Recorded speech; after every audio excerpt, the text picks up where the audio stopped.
বিশ্বব্রহ্মাণ্ড, যার শুরু আছে কিন্তু শেষ নেই। অসংখ্য এবং অগণিত গ্রহ নক্ষত্রের সমাহার নিয়ে যেন অনন্তকালের যাত্রা করছে মহাবিশ্ব। সৌরজগতের গ্রহগুলোর মধ্যে পৃথিবী সূর্য থেকে দূরত্ব অনুযায়ী তৃতীয়। পৃথিবী একমাত্র গ্রহ যা মানুষ ও প্রাণী বসবাসের জন্য উপযোগী। পৃথিবীর অপর নাম বিশ্ব বা নীল গ্রহ। এখন প্রশ্ন হলো, আমাদের এই পৃথিবী কিসের উপরে ভেসে আছে? যদি আপনি একজন কৌতূহলী মানুষ হয়ে থাকেন, তাহলে কখনো না কখনো এই প্রশ্নটা নিশ্চয়ই আপনার মাথায় এসেছে। আমরা অনেকেই জানি যে পৃথিবী মহাশূন্যে ভাসছে, কিন্তু মহাশূন্যে কেন এবং কিভাবে ভাসছে সেটা হয়তো আমরা অনেকেই জানি না। এবং পৃথিবী কেন সর্বদা সূর্যের চারদিকে প্রদক্ষিণ করে চলেছে সেটাও অনেকেরই অজানা। যদি আপনি এই বিষয়গুলো না জেনে থাকেন, তাহলে অজানার অন্তপুরের আজকের ভিডিওটি দেখার পর আপনার ধারণা ক্লিয়ার হয়ে যাবে। এই ভিডিওটা দেখুন। আপনারা নিশ্চয়ই দেখতে পাচ্ছেন যে পৃথিবী চারদিকে ঘোরে আর পৃথিবীর নিচে কিছুই নেই, একদম ফাঁকা অনন্ত মহাকাশ। বাস্তবেও কিন্তু পৃথিবী এমনটাই। তাহলে সেটা কোন শক্তি যার জন্য পৃথিবী কখনো সূর্যের মাধ্যাকর্ষণ শক্তিকে ছাড়তে পারে না? আর কেনই বা পৃথিবী সর্বদা সূর্যের চারদিকে ঘুরতে থাকে? একবার এটা ভাবুন যে পৃথিবী সূর্যের মাধ্যাকর্ষণ শক্তির সাহায্যে সূর্যের ভিতরে ঢুকে যায় না কেন? সূর্যের আকর্ষণ বলের কারণে পৃথিবী নির্দিষ্ট কক্ষপথে ঘুরছে। ঘূর্ণনের সময় বেগের কারণে ছিটকে যাওয়ার প্রবণতা থাকে, তবে কেন ছিটকে যায় না? এটা একটা মজাদার প্রশ্ন, তাই না? আর যদি সেটা মাধ্যাকর্ষণ শক্তি না হয়ে থাকে, তাহলে সেটা কোন শক্তি যার সাহায্যে পৃথিবী মহাকাশে ভেসে আছে?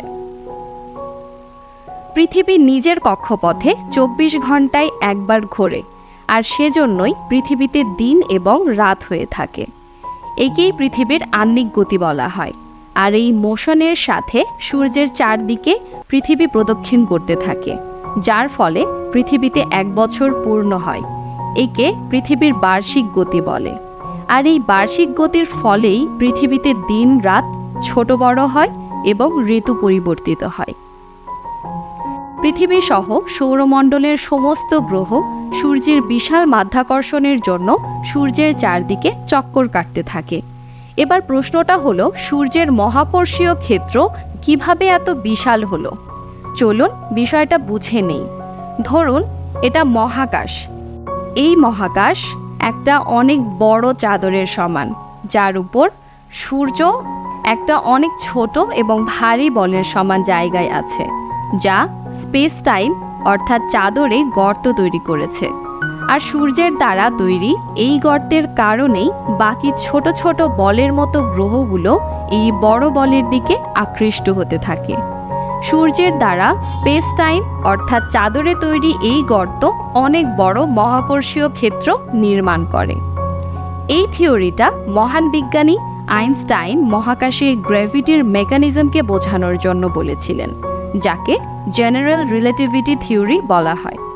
এই থিওরি দ্বারা স্পেস টাইমে থাকা কোনো বডি এক্সপ্রেসকে সামান্য ব্যান্ড করে নিজের কিছু দূরত্বের মধ্যে হেলিওস্পিয়ার ডিজিয়ন তৈরি করে, যার ভিতরে কোনো পিণ্ড চলে এলে সেই বড় পিণ্ডে চক্কর কাটতে থাকে। এবার দেখুন, পৃথিবী এবং সূর্যের সাথে ঠিক এমনটাই হয়েছে। পৃথিবীর সূর্যের স্পেস টাইমের কার্ভেচার এলাকায় আসার কারণে সূর্যের চক্কর কাটতে থাকে।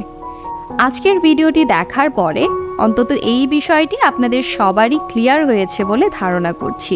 যদি এরকম আরও নতুন নতুন ভিডিও পেতে চান, তাহলে অজানার অন্তপুরের সাথেই থাকুন।